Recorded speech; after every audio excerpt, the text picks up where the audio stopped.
ഇന്ത്യയിലേക്ക് വിദ്യാഭ്യാസമോ അക്ഷരാഭ്യാസമോ കൊണ്ടൊന്നും പ്രചരിപ്പിച്ചും മിഷണറിമാർ എന്ന് പറഞ്ഞാൽ അതല്ല, അത് തെറ്റാണ്. ഇന്ത്യക്ക് വെളിയിലേക്കാണ് വിദേശികൾ അക്ഷരം പഠിച്ചത്. സത്യം പറഞ്ഞാൽ ഇന്ത്യ എന്നാണ് ഒരു കാലഘട്ടത്തിൽ. നമ്മൾ നോക്കണം, നമ്മുടെ ഇംഗ്ലീഷിൽ നമ്മൾ എഴുതി വരുമ്പം നമ്മൾ അക്ഷരങ്ങളുടെ കൂട്ടത്തിൽ അക്കങ്ങളും പഠിക്കണ്ടല്ലോ. നമ്മൾ എഴുതുന്ന അക്ഷരമാല വിളിക്കുന്ന പേരെന്താ? അറബിക് ന്യൂമറൽസ് എന്നാണ്. പക്ഷേ അറബികൾക്ക് ഇത് കിട്ടിയത് എവിടുന്നാണ്? ഇന്ത്യയിൽ നിന്നായിരുന്നു, കേരളത്തിൽ നിന്നാണ്.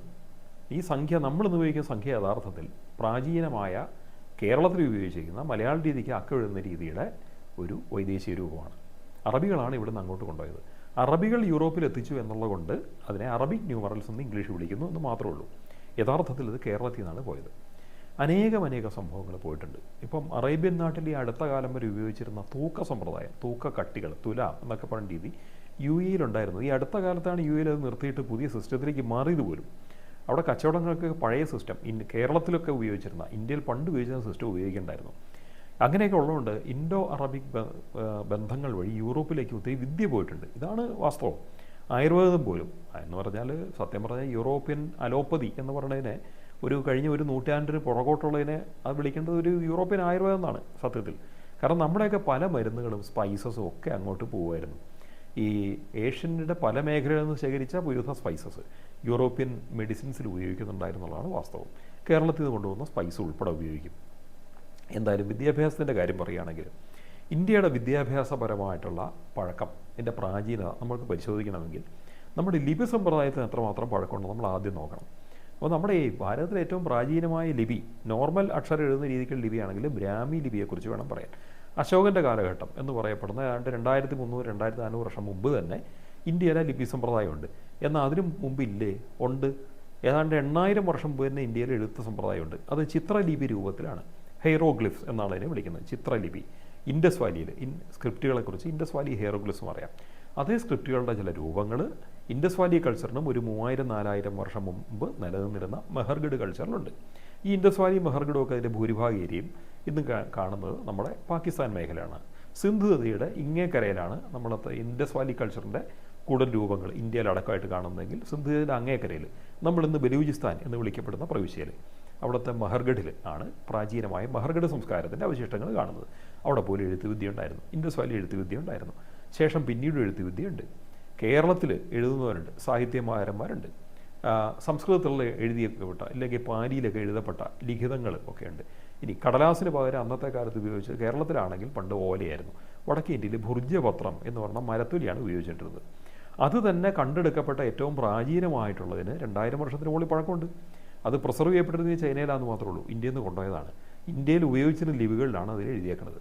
അപ്പോൾ അങ്ങനെ നോക്കുമ്പോഴത്തേക്കും ഏതാണ്ട് 2400-2500 വർഷം മുമ്പ് തന്നെയുള്ള പ്രിസർവ് ചെയ്യപ്പെട്ട ഒറിജിനൽ സാധനം ഇന്നും ഉണ്ട്.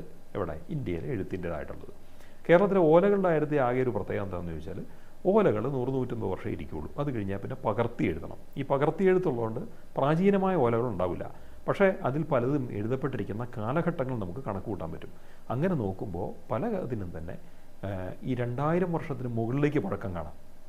അതായത് ക്രിസ്തു മതവും അതിന് മിഷണറിമാരൊക്കെ ഉണ്ടാകുന്നതിന് മുമ്പ് തന്നെ ഈ കേരളത്തിൽ എഴുത്തുകാരുണ്ടായിരുന്നു, സാഹിത്യകാരന്മാരുണ്ടായിരുന്നു, എഴുത്തുണ്ടായിരുന്നു, വായനയുണ്ടായിരുന്നു. ഇത് നമ്മൾ മറക്കാൻ പാടില്ല. ഒരു എക്സാമ്പിൾ പറയുകയാണെങ്കിൽ, പ്രാചീനമായ 2000 വർഷം മുമ്പ് ചേരഭരണം ഉണ്ടായിരുന്ന കാലത്ത് അന്നത്തെ ചേരനാട്ട് കവികൾ എന്ന് പറയുന്നത് തന്നെ 51 പേരുണ്ട് എന്ന് പറയപ്പെടുന്നുണ്ട്. അതായത് ചേരനാട്ട് കവികളുണ്ട്, ചോളനാട്ട് കവികളുണ്ട്, അതുപോലെ പാണ്ഡ്യനാട്ട് കവികളുമുണ്ട്. സംഘസാഹിത്യം എന്ന് പറയുന്നത് ഈ പറഞ്ഞ 3 വിഭാഗത്തിൻ്റെയും കവികളുടെ രചനകൾ ചേർത്തിട്ടുള്ളതാണ്. അതിൽ തന്നെ 51ഓളം ചേരനാട്ട് കവികളുണ്ടെന്നാണ് പറയുന്നത്. അതിൽ വളരെ പ്രാചീനമായ ഒരു വ്യക്തിയാണ് മുറിയനാട്ട് നാഗൻ എന്ന പേരിൽ അറിയപ്പെട്ടിരുന്ന ആൾ. ഈ മുറിയനാട്ട് നാഗൻ എന്ന് പറയുന്നത്, മുറിയനാട്ട് എന്ന് പറയുന്നത് ഒരു വീട്ടുപേരാണ്. ആ വീട്ടുപേരുള്ള വീട് എവിടെയുള്ളത്? ഈ പ്രാചീന സാഹിത്യകൃതിയുള്ളത് അത് മുറിയനാട്ട് ഭവനം എന്ന് പറയുന്നത് ചാലക്കുടി പുഴയുടെ തീരത്താണ്. മുറിയനാട്ട് നാഗൻ, ഈ നാഗൻ എന്ന് വെച്ചാൽ നാഗൻ എന്നർത്ഥമാണ്, നാഗാരാധകൻ. ഇത് പിന്നീട് മാറിയാണ് നായർ എന്നുള്ള പേരായിട്ട് മാറിയത്. ആ ഫാമിലിക്ക് എന്നുള്ള സ്ഥാനപ്പേര് നമ്പ്യാർ എന്നാണ്, മുറിയനാട്ട് നമ്പ്യാർ. മധ്യ കേരളത്തിലെ 6 നാട്ട് പ്രഭുക്കന്മാരിലൊരാളാണ് മുറിയനാട്ട് നമ്പ്യാർ. ഇരിങ്ങാലക്കുട ക്ഷേത്രത്തിലെ തച്ചുട കേമൾ അവരോധമായിട്ട് ബന്ധമുള്ള സ്ഥാനികളിൽ ഒരാൾ. ആ കുടുംബത്തിൽ 2000 വർഷം മുമ്പ് ഒരു കവി ഉണ്ടായിരുന്നു എന്ന് പറയപ്പെടുന്നു. അതാണ് മുറിയനാട്ട് നാഗൻ. അദ്ദേഹം എഴുതിയ കൃതി ലഭ്യമാണ്. അതിനെക്കുറിച്ച് അത് ഉദയൻ ചേരലാതൻ്റെ കാലത്തോ മറ്റാണ് അദ്ദേഹം ജീവിച്ചിരുന്നത്. അദ്ദേഹത്തെക്കുറിച്ചുള്ള പരാമർശങ്ങൾ അന്നത്തെ സംഘസാഹിത്യത്തിലുണ്ട് എന്നുള്ളതുകൊണ്ട് ഈ കേരളത്തിൽ ജീവിച്ചിരുന്ന ഒരു കവി, അദ്ദേഹം കവിത എഴുതിയ കാലഘട്ടത്തിന് അത്രയും പഴക്കമുണ്ട് എന്ന് നമ്മൾ മനസ്സിലാക്കേണ്ടി വരും. അക്കാലത്ത് തന്നെ കേരളത്തിൽ വേറെ കവികളുണ്ട്. അപ്പോൾ കവികളന്ന് എഴുതുന്നുണ്ട്, എഴുത്തുവിദ്യയുണ്ട്, അവർ വായിക്കുന്നുണ്ട്. പിന്നെ ഇങ്ങോട്ട് നമ്മൾ പോരുകയാണെങ്കിൽ ഏതാണ്ട് 1000 വർഷം ഇല്ലെങ്കിൽ 900 വർഷം പഴക്കമുള്ള കൃതികൾ ഇവിടെയുണ്ട്.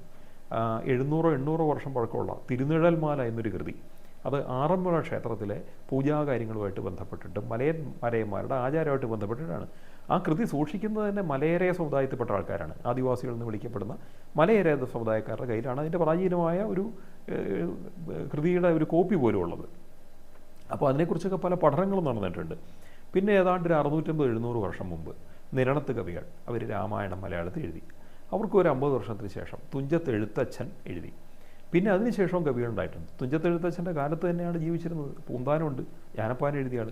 അക്കാലത്ത് തന്നെയാണ് മേൽപ്പത്തൂർ നാരായണ ഭട്ടതിരിപ്പാട്, അദ്ദേഹം സംസ്കൃതത്തിലാണ് കൃതി എഴുതിയേക്കണത്, നാരായണീയൻ രചിച്ച ആൾ.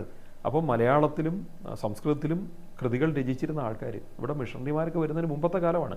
ആ കാലത്തെ അവരിവിടെ ഉണ്ട്, അവരിവിടെയൊക്കെ എഴുതിയിട്ടുണ്ട്, അവർ വായിച്ചിട്ടുണ്ട്, പഠിപ്പിച്ചിട്ടുണ്ട്. അത് കൃതിയായിട്ട് പുസ്തകം എഴുതിയിട്ടായാലും ഹൃദയസ്ഥമാക്കി ശ്രോത്ര രീതി ചൊല്ലിപ്പോകുന്ന ആൾക്കാരായാലും ഒക്കെ ഇവിടെയുണ്ട്. ധാരാളം പേര്, വിദ്യാഭ്യാസം കിട്ടിയ അനേകം പേരുണ്ട്. മേൽപ്പത്തൂർ നാരായണ ഭട്ടതിരി എന്ന് പറഞ്ഞാൽ അദ്ദേഹം രേവതി പട്ടത്താനത്തിൽ വിജയിച്ച ആളാണ്. അങ്ങനെ പട്ടത്താനത്തിൽ വിജയിക്കുമ്പോഴാണ് അദ്ദേഹത്തിന് പട്ടത്താനം അഥവാ ഭട്ടസ്ഥാനം കിട്ടുന്നത്. ഭട്ടൻ എന്ന് പറഞ്ഞാൽ അർത്ഥം തന്നെ പ്രൊഫസർ എന്നാണ്. അന്നത്തെ കാലത്ത് ഇത്തരം സംസ്കൃതത്തിൽ അത്തരം എല്ലാ പൊസിഷൻസും ഉണ്ട് അധ്യാപന വൃത്തിയിലുള്ള ആൾക്കാർക്ക്. അദ്ദേഹം വേദം പഠിപ്പിക്കാൻ അനുയോജ്യനായൊരു പ്രൊഫസർ എന്നുള്ള സ്ഥാനം കിട്ടുന്നതിന് വലിയൊരു പരീക്ഷ വിജയിച്ചിട്ടാണ്. അപ്പോൾ അതിൻ്റെ അർത്ഥം എന്താണ്? വായന എഴുത്ത് മാത്രമല്ലോ, പഠിപ്പുണ്ട്, പരീക്ഷയുണ്ട്.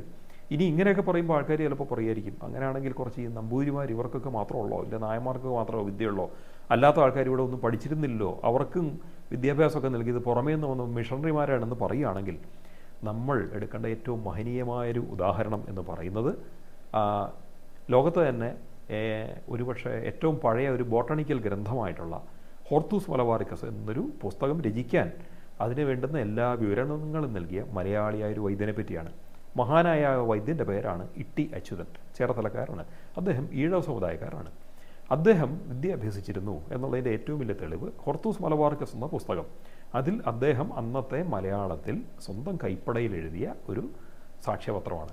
ഞാൻ ഈ പുസ്തകത്തിൻ്റെ രചനയിൽ പങ്കാളിയായിട്ടുണ്ട്, ഇന്ന വിവരങ്ങൾ എൻ്റെ അറിവിൽ നിന്നും അതുപോലെ എൻ്റെ വീട്ടിലുണ്ടായിരുന്ന പുസ്തകങ്ങളിൽ നിന്നും ഞാനിവിടെ ചേർക്കുന്നു എന്നും പറഞ്ഞിട്ട് ഒരു സാക്ഷ്യപത്രം എഴുതിയിട്ടുണ്ട് അദ്ദേഹം മലയാളത്തിൽ. എഴുതുക മാത്രമല്ല, എഴുതി ഒപ്പിടുന്നുണ്ട്. അപ്പോൾ ഒപ്പിടുന്നൊരു കൾച്ചറൊന്നുണ്ട്, എന്തെങ്കിലും എഴുതി വെച്ചാൽ അതിന് ഒപ്പിടുന്ന രീതികളുണ്ട്.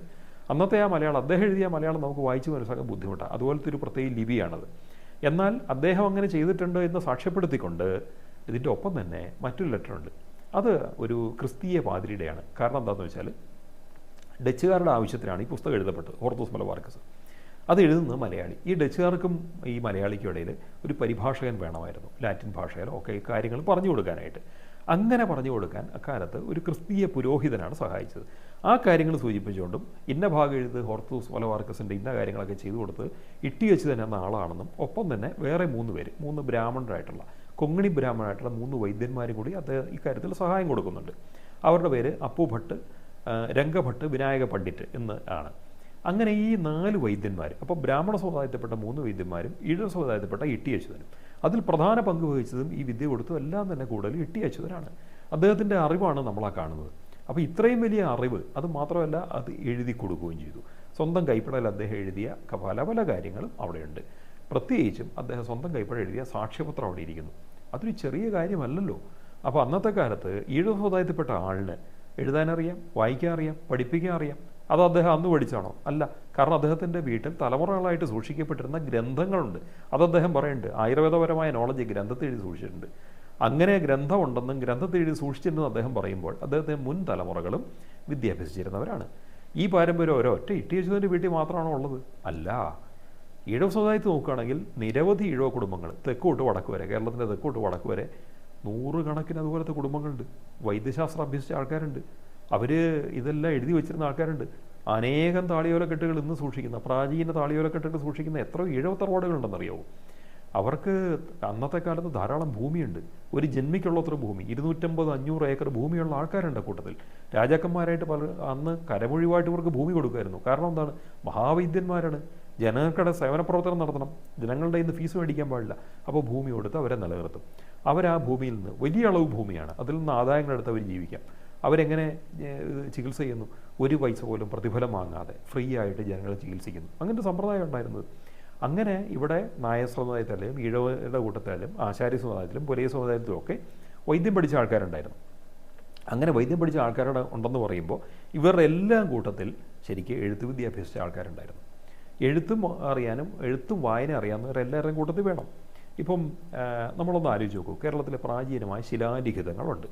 ശിലാലിഖിതങ്ങൾക്ക് ഏതാണ്ട് 1100 1200 വർഷം വരെ പഴയ ശിലാലിഖിതങ്ങൾ കേരളത്തിൽ കാണാം. പല പല അമ്പലങ്ങളിലും ലിഖിതങ്ങളുണ്ട്. അപ്പോൾ ലിഖിതം എന്ന് പറഞ്ഞാൽ രാജാവിൻ്റെയാണ്. അപ്പം രാജാവ് ഒരു ഉത്തരവ് പുറപ്പെടുവിക്കുന്നു. രാജാവിൻ്റെ കണക്കുകാരും കാര്യക്കാരും ഒക്കെ ഉത്തരവ് എഴുതിയെടുത്ത് അത് കല്ലിൽ കൊത്താൻ ഒരാൾ ഏർപ്പാടാക്കുന്നു. അയാൾ കുത്തിവയ്ക്കുന്നു. അവിടെ തന്നെ മനസ്സിലാക്കേണ്ട ഒരു കാര്യമുണ്ട്, ഈ കല്ലിൽ കുത്തുന്നത് ആശാരി സമുദായക്കാരാണ്, വിശ്വകർമ്മ സമുദായക്കാരാണ്. ഈ വിശ്വകർമ്മജർക്ക് എഴുത്തും വായന അറിയാന്നേ, അതുകൊണ്ടാണ് അവർ കല്ലിൽ കുത്തുന്നത്. അവരിലും ഉണ്ട്. ഈ ഏറ്റവും രസം എന്താണെന്ന് വെച്ചാൽ കേരളത്തിൽ ഈ കുറുപ്പ് എന്ന് സ്ഥാനപ്പേരുള്ള പല ആൾക്കാരുണ്ട്. കുറുപ്പെന്ന് സ്ഥാനപ്പേരുള്ള ഒരു നായന്മാരുണ്ട്. അതുപോലെ തന്നെ പല ജാതിക്കാരിലുണ്ട്. ഒരു പക്ഷേ കേരളത്തിലെ എല്ലാ ജാതിക്കാരിലും കുറുപ്പുണ്ട്. അതിൻ്റെ അർത്ഥം കുറിപ്പാർ എന്നാണ്. കുറിക്കുന്നവർ, കുറിപ്പവർ, ആരാണോ കുറിക്കുന്നത്, എഴുതി കൊടുക്കുന്നത്, അല്ലെങ്കിൽ കാര്യങ്ങൾ എഴുതി വയ്ക്കുന്നത്, അവരാണ് ഈ കുറുപ്പെന്ന് പറയുന്നത്. നായർ കുറുപ്പുണ്ട്, ഈഴവരിലെ കുറുപ്പന്മാരുണ്ട്, ദളിത് സമുദായത്തിൽ പോലും കുറുപ്പന്മാരുണ്ട്, പല വിഭാഗത്തിലുണ്ട്. നായർ തന്നെ പല ഗ്രേഡിൽ കുറുപ്പന്മാരുണ്ട്. അടിസ്ഥാനപരമായിട്ട് ഇവരെല്ലാം തന്നെ എഴുത്തും വായന അറിയാവുന്നവരാണെന്നാണ് അർത്ഥം. കാരണം അവരെഴുതണം, അവർ വായിക്കണം, ഇത്തരം അവരുടെ എഴുത്ത് കൊണ്ടുള്ള കോൺട്രിബ്യൂഷൻ വേണം. അത് ഓലകൾ എഴുതാൻ, ശിലാലിഖിതങ്ങൾ രചിക്കാൻ, ഇതിനൊക്കെ അവർ വേണം. അപ്പോൾ ചുരുക്കി പറഞ്ഞാൽ കേരളത്തിൽ വിദ്യാഭ്യാസത്തിന് വലിയൊരു കോൺട്രിബ്യൂഷൻ ഇവിടെ ഇത്തരം എല്ലാ ആൾക്കാരുടെ ഭാഗത്തുനിന്നും ഉണ്ടായിട്ടുണ്ട്. വിദേശത്ത് നല്ല ഇവിടെ എഡ്യൂക്കേഷൻ ഉണ്ടായത്, വിദേശത്തല്ല ഇവിടെ എഴുത്തുവിദ്യ ഉണ്ടായത്, വിദേശത്തല്ല ഇവിടെ വായന ഉണ്ടായത്. അപ്പം വൈദേശികന്മാർ, പ്രത്യേകിച്ച് യൂറോപ്യന്മാർ, അവരുടെ കോളനി സ്ഥാപനമായിട്ട് വന്ന് ഇവരിവിടെ നിന്ന് വരുന്ന കാലഘട്ടപ്പോഴാണ് 1498-99 വാസ്കോഡി ഗാമ വന്നു. അതിനുശേഷം അങ്ങനെ പോർച്ചുഗീസുകാർ വന്നു, പിന്നെ ഡച്ചുകാർ വന്നു, ഫ്രഞ്ചുകാർ വന്നു, ഇംഗ്ലീഷുകാർ വന്നു. ഇതാണല്ലോ ഇവിടെ വന്ന കാലഘട്ടം. അപ്പോൾ നമ്മൾ ചുരുക്കി നോക്കുകയാണെങ്കിൽ ഏതാണ് 600 വർഷമായിട്ടില്ല, 527 വർഷം ഇല്ല 528 വർഷമായിട്ടുള്ളൂ ഇവിടെ വിദേശികൾ അങ്ങനെ വന്നു തുടങ്ങിയിട്ട്. അതിന് മുമ്പ് അന്ത്യോഖ്യ എന്നൊക്കെ ആൾക്കാരും ഒക്കെ കച്ചവടകാര്യമായിട്ട് വന്നവരും ജൂതന്മാരും ഒക്കെ ഇവിടെ ഉണ്ട്, ഇല്ലയെന്നല്ല. പക്ഷേ മിഷണറി പ്രവർത്തകർ വന്നത് പോർച്ചുഗീസുകാർ വന്നതിന് ശേഷമാണ്.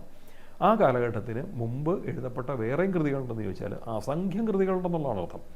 തിരുവനന്തപുരത്തെ സംബന്ധിച്ചുള്ളൊരു പ്രാചീന കൃതിയുണ്ട്, 650 വർഷം എഴുതപ്പെട്ടതാണ്. അനന്തപുര വർണ്ണനം എന്നാണ് ആ കൃതിയുടെ പേര്. 650 വർഷത്തിന് മുമ്പത്തെ തിരുവനന്തപുരത്തെക്കുറിച്ച് ആ കവി, അജ്ഞാതനായൊരു കവി, ആരെഴുതും നമുക്കറിയാൻ മേല. അദ്ദേഹം പത്മനാഭസ്വാമി ക്ഷേത്രത്തിൽ പോകുന്നുണ്ട്, ശ്രീവരാഹ ക്ഷേത്രത്തിൽ പോകുന്നുണ്ട്, അവിടുത്തെ നഗരത്തെക്കുറിച്ചും ഈ അമ്പലങ്ങളെക്കുറിച്ചും ഒക്കെ വർണ്ണിക്കുന്നുണ്ട്. കൂട്ടത്തിൽ അദ്ദേഹം ചാലക്കമ്പോളത്തെക്കുറിച്ച് വർണ്ണിക്കുന്നു. അപ്പോൾ പറയുന്നത് അവിടെ എന്തൊക്കെ വിറ്റിരുന്നു, വാങ്ങിയിരുന്നു തുടങ്ങിയുള്ള കാര്യങ്ങളെല്ലാം പറയണ കൂട്ടത്തിൽ ഒരു കാര്യം പറയുന്നുണ്ട്, പുസ്തകം വിറ്റിരുന്നാണ് പറയണത്. പുസ്തകത്തിനായി പുസ്തകം എന്ന് പറയണത്. അന്നത്തെ കാലത്ത് പുസ്തകങ്ങൾ ചന്തയിൽ വിറ്റിരുന്നു. അപ്പോൾ ആലോചിച്ച് നോക്കണം, വിദ്യാഭ്യാസം എന്ന് പറയുന്നത് ഗുരുമുഖത്തൊന്ന് ഗുരുകുലത്തിൽ മാത്രം ഇരുന്നില്ലെങ്കിൽ സവർണ്ണ കുടുംബങ്ങളിൽ മാത്രം അഭ്യസിച്ചിരുന്ന ഒന്നല്ല. അങ്ങനെയാണെങ്കിൽ ചന്തയിൽ സാധനം കിട്ടില്ലായിരുന്നു. ചന്തകളിൽ പുസ്തകങ്ങളും വിറ്റിരുന്നു. എന്തായിരിക്കാമോ പുസ്തകങ്ങൾ? ചിലപ്പോൾ ഭക്തികാവ്യങ്ങളായിരിക്കും, ചിലപ്പോൾ ആയുർവേദ പുസ്തകങ്ങളായിരിക്കും, മരുന്നുകളെക്കുറിച്ചുള്ള കൂട്ടായിരിക്കും, ചിലപ്പോൾ മാന്ത്രിക ഗ്രന്ഥങ്ങളായിരിക്കും, ചിലപ്പോൾ അക്കാലത്ത് തന്നെ കവികൾ അവരുടെ പ്രതിഭ കൊണ്ട് എഴുതി ജനങ്ങളിലേക്ക് എത്തട്ടെ എന്ന് വിചാരിച്ച് അനേകം കോപ്പികൾ എഴുതി ജനങ്ങൾക്കിടെ വിറ്റ സംഭവങ്ങളായിരിക്കും. അല്ലെങ്കിൽ വടക്കംപാട്ടുകളിലൊക്കെ പോലെ തന്നെ വീരന്മാരെക്കുറിച്ചുള്ള ഗാഥകൾ, ചിലപ്പോൾ രാജാക്കന്മാരെക്കുറിച്ചുള്ള സ്തുതികൾ, രാജാക്കന്മാർ ചില യുദ്ധങ്ങൾ വിജയിച്ചു കഴിഞ്ഞാൽ അതിൻ്റെ സന്ദേശം ജനങ്ങളിൽ എത്തിക്കാൻ വേണ്ടി എഴുതപ്പെട്ട സ്തുതികാവ്യങ്ങൾ തുടങ്ങിയിട്ടുള്ള പലതും ആവാം. എന്തും ആയിക്കോട്ടെ. എഴുത്തുണ്ടായിരുന്നു, വായനയുണ്ടായിരുന്നു. മിഷണറിമാർ വരുന്നതിന് മുമ്പ് ഇതെല്ലാം ഇവിടെ ഉണ്ടായിരുന്നു. ഒന്നും തന്നെ നമ്മളങ്ങനെ വെളിയിൽ നിന്ന് കൊണ്ടുവന്നല്ല. അതേസമയം ഇവിടുന്ന് വെളിയിലോട്ട് പോയിട്ടുണ്ട്, അത് ഉറപ്പാണ്. അതുകൊണ്ടാണല്ലോ നമ്മുടെ ഇവിടുത്തെ അക്ഷര സമ്പ്രദായത്തെ അറബിക് ന്യൂമറൽസ് എന്ന പേരിൽ യൂറോപ്പിലുള്ളതായിട്ട് നമ്മൾ കാണുന്നത്. ഇവിടെ നിന്നുള്ള പല പദങ്ങളും പുറത്തോട്ട് പോയിട്ടുണ്ട്. പല ഇപ്പം ചക്കയ്ക്ക് ജാക്ക് ഫ്രൂട്ട് എന്ന് പറയണം. ഇതെങ്ങനെ ഇവിടുന്ന് പോയത്? ആ ചക്കയ്ക്ക് ജാക്ക എന്നൊക്കെ സ്പാനിഷ് ഭാഷ പറയും. അത് പോർച്ചുഗീസുകാരും സ്പെയിൻകാരും ഒക്കെ ഇവിടുന്ന് ചക്ക കണ്ട് ആ പേര് ഇവിടുന്ന് പഠിച്ചുകൊണ്ട് പോയതാണ്. അങ്ങനെയാണ് അവിടെ ചെന്നിട്ട് ജാക്കായും ജാക്ക് ഫ്രൂട്ടും ഒക്കെ ആയിട്ട് മാറുന്നത്. അതിൻ്റെ അർത്ഥം ചക്ക എന്നാണ്. ഇവിടുന്ന് ചക്കയിൽ നിന്നാണ് ആ പേര് പോകുന്നത്. ഇപ്പം മാംഗോ എന്ന് മാങ്ങയ്ക്ക് പറയുന്നത് എന്തുകൊണ്ടാണ്?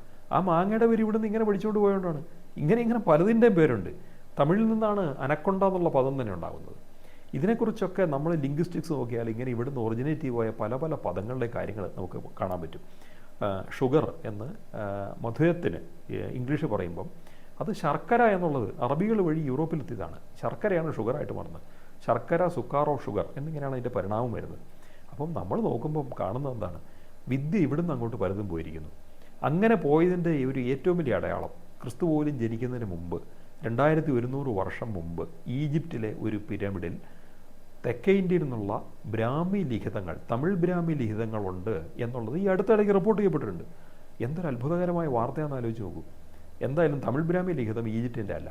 ഈജിപ്തിലെ ഫറോമാർ ബ്രാഹ്മി പഠിച്ചിട്ടുമില്ല. അവിടെ ലിഖിതം കാണുന്നുണ്ടെങ്കിൽ തെക്കേ ഇന്ത്യയിൽ നിന്ന് ഒരാൾ പോയിട്ട് അവിടെ കൊത്തണം. അവിടെ പോയിട്ടുണ്ട്, കൊത്തിയിട്ടുണ്ട്. അത് പേരുകളും കൊത്തിയിരിക്കുന്നു. ചാത്തനെന്നും കൊറ്റനെന്നും കൊത്തിയിട്ടുണ്ട്. അത്ഭുതമായിരിക്കുന്നു.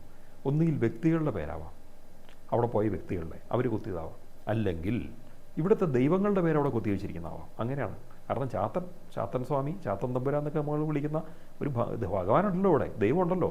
ചാത്തൻ, കൊറ്റൻ ഉദ്ദേശിക്കുന്നത് ശിവനെ ആവാം, അല്ലെങ്കിൽ സുബ്രഹ്മണ്യ ആവാം. കൊറ്റവൈ എന്ന ദേവിക്ക് പേരുണ്ട് എന്നുള്ള അർത്ഥത്തിൽ ഒരു ദൈവനാമമായിരിക്കാം.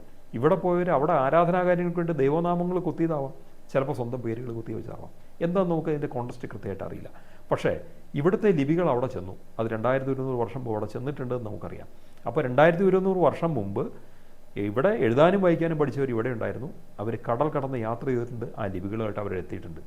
അങ്ങനെ പോയവരുടെ അവരുടെ ദൈവങ്ങളുടെയോ പേരുകൾ വെളിയിൽ കുത്തിവയ്ക്കപ്പെട്ടിട്ടുണ്ട്. ഇത്രയും നമുക്കറിയാം. അതുകൊണ്ട് ഒന്ന് പറയാം, വിദേശത്തുനിന്ന് മിഷണറിമാർ കൊണ്ടുവന്നിട്ടാണ് ഇവിടെ അക്ഷരാഭ്യാസം ഉണ്ടായെന്നും എഴുതാനും വായിക്കാനും പഠിച്ചതെന്ന് പറഞ്ഞാൽ ഒരിക്കലും അംഗീകരിക്കാൻ പറ്റില്ല. വിദേശികളെയും കൂടെ പലതും പഠിപ്പിച്ചവർ നമ്മൾ മലയാളികളാണ്.